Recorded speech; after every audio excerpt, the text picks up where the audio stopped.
The smallest act in the most limited circumstances bears the seed of the same boundlessness, because one deed, and sometimes one word, suffices to change every constellation.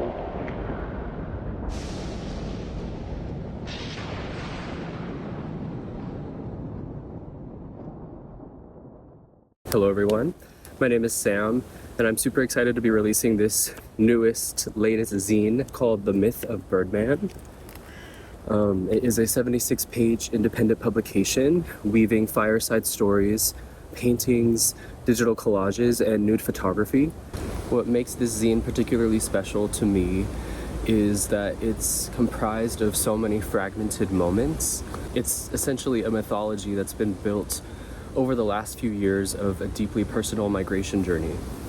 I was migrating between different places, different points of reference, healing from complex trauma, and altogether surviving the brutality of a gay culture that very much functions like a cult of masculinity at times.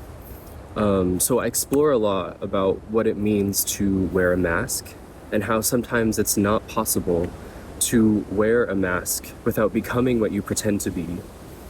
And how sometimes masks are also very important in a way. They come to shape our identity. So, without further ado, I'm going to read you an excerpt from a story titled Birdman Starts a Fire.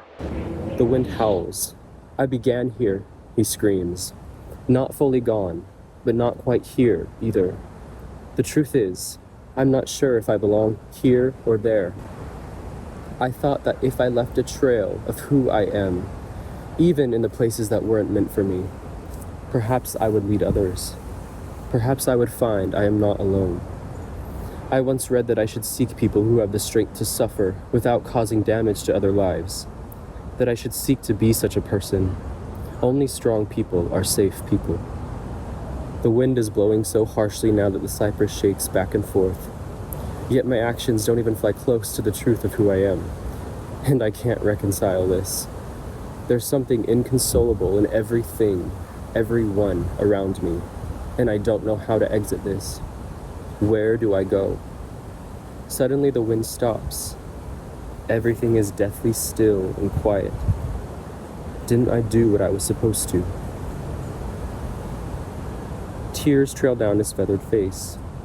The boy didn't know it, but a cave that was worlds away was listening. And as it heard the boy's words, it too began to weep.